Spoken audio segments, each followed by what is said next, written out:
Hi, and welcome to my Brain and Beyond channel where I talk about all things brain. I'm Jo Bailey, clinical psychologist, and today we're talking about the brain of a flat earther, or a conspiracy theorist more generally. Before we begin, let's do a quick questionnaire and see if you qualify as a conspiracy theorist or perhaps just as a free independent thinker. A quick yes or no is all you have to do to the following 8 questions. Question 1, was the moon landing, or at least part of the moon landing, staged? Question 2, is it possible the COVID vaccine isn't as safe and effective as you first thought it to be? Question 3, do you think the JFK assassination has some suspicious circumstances around it? Question 4, are there secret and elite organisations that hide among us, like the Skull and Bones Order or the Illuminati? Question 5, did the US government have a hand in the 9/11 attacks or the Waco massacre? Question 6, do you think NASA has secret information about UFOs? Question 7, have you ever believed the government has overtly lied to you? And the final question, is there any chance the Earth could be flat? Now, if you answered yes to 2 or more of these questions, chances are you might have been labelled a conspiracy theorist, or at least you're an independent thinker. But which one? See, in this day and age, there is very little, well, let's say no, credible evidence that the Earth is flat, and yet there's still many people that believe it to be true.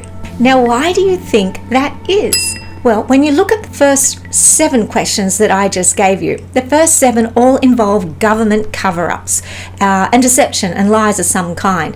And if you don't think the government lies to you, well, then maybe I need to do another video on that, just for you. But in my forensic training, I learned a lot about burden of proof, or what we call evidentiary standards. This simply means the threshold of proof or evidence required to find one guilty. In most civil cases, the standard of proof is a preponderance of the evidence. And this standard means that one is able to show that a particular fact or event was more likely than not to have occurred. So in other words, the case has been established by more than 50%. In criminal matters, however, we require evidence beyond a reasonable doubt, and this is a much higher threshold to meet, and it means the only logical explanation that can be derived from the presented evidence of the case has almost certainly been established, and that no other logical explanation can be inferred or deducted from the evidence. So, in other words, it's a case that's been established by as close to 100% as possible.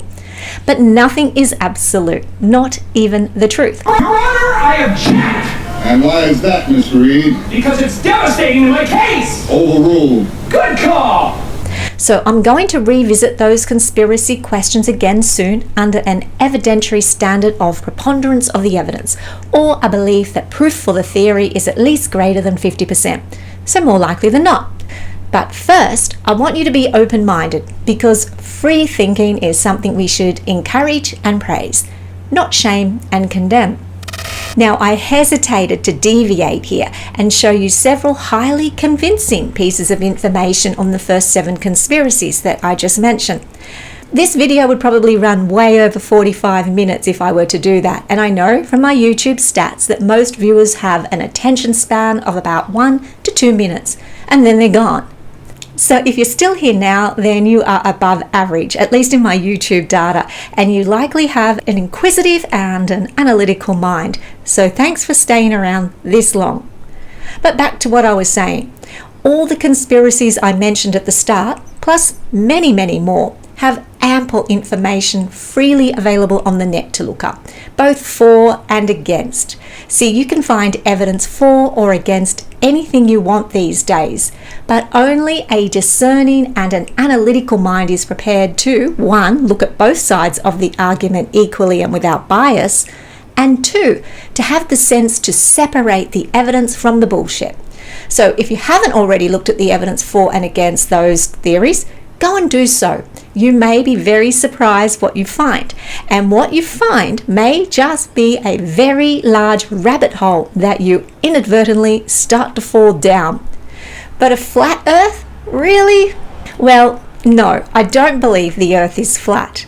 I think there is evidence beyond a reasonable doubt to suggest that the Earth is a sphere, and that we do not reside on a flat Earth under a dome with icebergs at the edge. But I gotta say, I have seen some pretty cool clips and videos that attempt to cast doubt on the matter and lure me into that rabbit hole now and then. But beyond reasonable doubt, no. What about a preponderance of the evidence? So 50-50, not that either. I want to know, because they say the pilots know a lot. Do you think the Earth is flat or not? I know it's flat. You know it's flat? Sorry, flat earthers, you do have some goodies, but not good enough to tip the scales in balance of your arguments. So what is it about the brain of a flat earther that does compel such conviction of belief, even when the rest of us just can't see it? Well, see, there is the slippery slope that leads straight down to the bottom of that rabbit hole. Let's have a look a little bit closer. You see, the first 7 questions I asked you all have some genuine pieces of persuasion that are very hard to overlook. And again, all this is freely available on the web if you want to check it out, such as Stanley Kubrick's involvement in shooting parts of the moon landing, the relatively solid evidence we now have around efficacy of the vaccines, the fact that pharmaceutical industry has lied many, many times for profit, with Pfizer facing thousands of lawsuits for medical injuries and setting a record-breaking fine of $2.3 billion to settle civil and criminal charges regarding its marketing of certain drugs. And if you haven't seen the documentary In Plain Sight, or even multiple documentaries and inquiries about the US government's knowledge, negligence and complicity of both 9/11 and Waco, then you will have your eyes opened. Similarly, evidence around the JFK conspiracy, hidden extraterrestrial encounters and/or communication, and secret organizations is all pretty hard to squash completely. And I'm so tempted to digress and show you, but there is so much out there if you're really interested. And it's not the purpose of this video to open those cans of worms. Suffice to say, at least in my mind, that all these have a case established that by evidentiary standards is 50-50. And only an independent, unbiased and free-thinking brain is going to try and work out where the last pebble goes that tips the scale one way or another. So go and have a look and see where your allegiance lies. But why am I using flat earthers as an outlier? And what is it about flat earthers' brain that is different? Well, here is the thing. All these conspiracies where we have some sort of credible evidence, maybe not evidence beyond a reasonable doubt, but at least close to a preponderance of the evidence, involve, you guessed it, government cover-ups or the powers that be lying to us. So if you believe that the government does indeed lie to us, which I absolutely do, then it can be a fast and furious slip from independent thinking to absurdity. It's a bit like a literal slide. You start getting too much speed and momentum and it's hard to stop and get off. And if you're sliding so fast that you've lost control, then there is nothing but absurdity and ridicule waiting for you at the end. So a creative, skeptical and analytical mind is good, but be careful you don't take it too far and, for flat earthers, fall off the edge. So why do some people believe in a flat earth when there is evidence beyond a reasonable doubt to the contrary? Well, let's have a look at 7 insights into the brain of a flat earther and see what we can conclude. Number 1, the human brain likes to make sense of things. We prefer predictability and understanding over chaos and uncertainty. So when things don't make sense, we make sense of them, even if that sense is nonsense. Number 2, the human brain does not enjoy feeling isolated or vulnerable. We are social creatures and we want to fit in. The amygdala and the insula is the drama center of our brain, and it's thought to be overactive in the conspiratorial mind. When we feel alone or vulnerable in our belief systems, we are more inclined to fill in the gaps or confabulate if it means being part of a complementary group. Who wouldn't want to feel accepted and to fit in? So finding groups of people that appeal directly to our vulnerabilities and potentially our non-logical rationales ensures conspiracy theories are cemented even in the face of conflicting evidence. Number 3. The human brain loves to see patterns. It is a pattern and association machine. Some studies have shown that the brains of conspiracy theorists are more likely to experience illusory pattern perception, basically seeing patterns where there are none. Now, we all do this to some extent. We see patterns in the clouds, we see patterns in food, we see patterns in random numbers. So when a pattern of belief has been formed, such as the government lying to us, then it's easy to continue drawing long bows and making assumptions that everything the government does is a lie. Even the government tells the truth, sometimes. Number 4. The human brain often engages in a process called confirmation bias. Now, this means once a belief is formed, the person will look only at evidence that confirms it. And as I mentioned earlier, in this online age, we can find evidence for or against anything we want. Dismissing contradictory evidence is not a sign of independent thinking. It's a sign of stupidity and ignorance. But confirmation bias is a psychological phenomenon and a big one when understanding the brain of a flat earther. Number 5. Religious beliefs can ensure the human brain pursues a non-scientific rationale, and with flat earthers, there are many scriptural verses often used to declare why the earth is flat. But even the Bible can create confirmation bias. So flat earthers might refer to scriptures such as Revelation 20, verse 8, which mentions the 4 corners of the earth, which assumes a globe, because a globe can't have corners. But funnily enough, Revelation chapter 20 verse 8 is also talking about Satan's reign and deception. Go figure. But the Bible also has verses such as Isaiah 40:22, which indicate God sits above the circle of the earth.